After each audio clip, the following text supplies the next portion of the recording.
السلام علیکم ورحمۃ اللہ وبرکاتہ۔ الحمدللہ وحدہ والصلاة والسلام علی من لا نبی بعدہ وعلی آلہ واصحابہ وذریاتہ اجمعین، اما بعد۔ میرے محترم بزرگوں اور عزیز ساتھیوں اور دینی بھائیوں، اللہ رب العزت کا بہت بڑا احسان اور کرم ہوا کہ اللہ رب العزت نے ہم لوگوں کو ایمان کی دولت سے نوازا، اور مزید کرم یہ ہوا کہ اللہ رب العزت نے ہم لوگوں کو ابھی دین کی باتیں کہنے اور سننے کی توفیق عطا فرمائی۔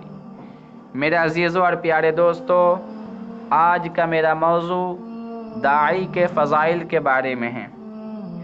ایک حدیث میں ہے کہ 3 آدمی قیامت کے دن ایسے ہوں گے جن کو قیامت کا خوف دامن گیر نہ ہوگا، نہ ان کو حساب کتاب دینا ہوگا۔ ان میں سے ایک وہ شخص ہے جو لوگوں کو نماز کے لیے بلاتا ہو، صرف اللہ کے لیے۔ ایک موقع پر حضرت عبد الرحمن بن عوف رضی اللہ عنہما نے سارے مدینہ والوں کی دعوت رکھی تھی۔ آپ صلی اللہ علیہ وسلم نے جاتے جاتے مسجد نبوی میں ایک صحابی کو دیکھا جو کچھ سوچ رہے تھے۔ آپ صلی اللہ علیہ وسلم بڑے حیران ہوئے اور پوچھا، کیا سوچ رہے ہو؟ کہا، اے اللہ کے رسول صلی اللہ علیہ وسلم، میں یہ سوچ رہا ہوں کہ میرے والدین کس طرح کلمہ پڑھ کر جہنم کی آگ سے بچ جائے۔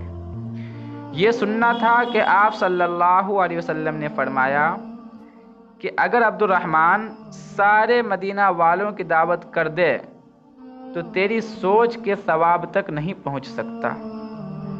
حضرت موسیٰ علیہ السلام نے اللہ سے پوچھا کہ اے اللہ، آپ داعی کو جنت میں کیا دیں گے؟ تو فرمایا کہ موسیٰ، میں داعی کو اس کے ایک ایک بول پر 1 سال کی عبادت کا ثواب دوں گا۔ اللہ اکبر۔ جو شخص اللہ کے راستے میں اپنی جان کے ذریعے جہاد کرے تو اسے ہر درہم کے بدلے میں 7 لاکھ کے بقدر اجر ملے گا۔ پھر آپ صلی اللہ علیہ وسلم نے اپنی بات کی تائید میں یہ آیت تلاوت فرمائی، اللہ جس کے لیے چاہتا ہے اجر کو بڑھا دیتا ہے۔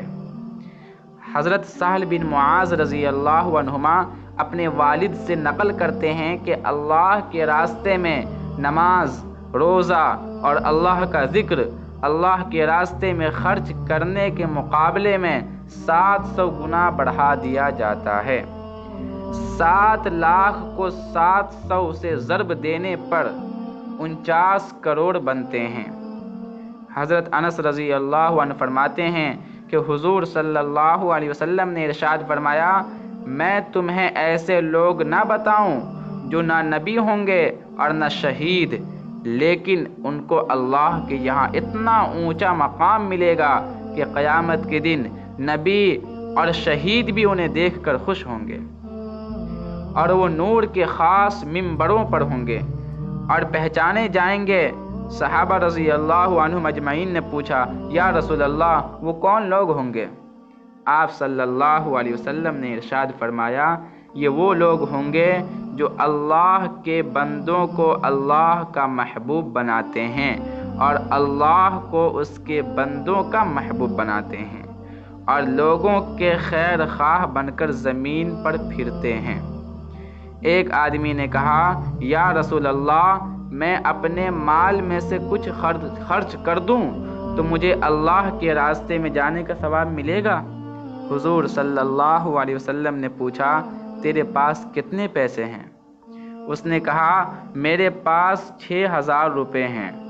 تو آپ صلی اللہ علیہ وسلم نے فرمایا، اگر تم سارا مال بھی خرچ کر دو تو اللہ کے راستے میں جو سو رہا ہے اس کی نیند کے ثواب کو بھی حاصل نہیں کر سکتے۔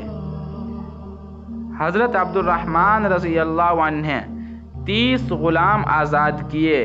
ایک غلام آزاد کرے تو آدمی دوزخ سے نجات پاتا ہے۔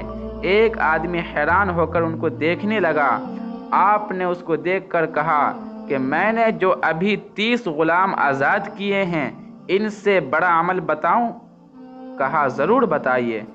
آپ رضی اللہ عنہ نے فرمایا ایک آدمی اللہ کے راستے میں اپنی سواری پر سوار جا رہا ہے اور لکڑی اس کے ہاتھ میں ہے، تو چلتے چلتے لکڑی اس کے ہاتھ سے گر گئی۔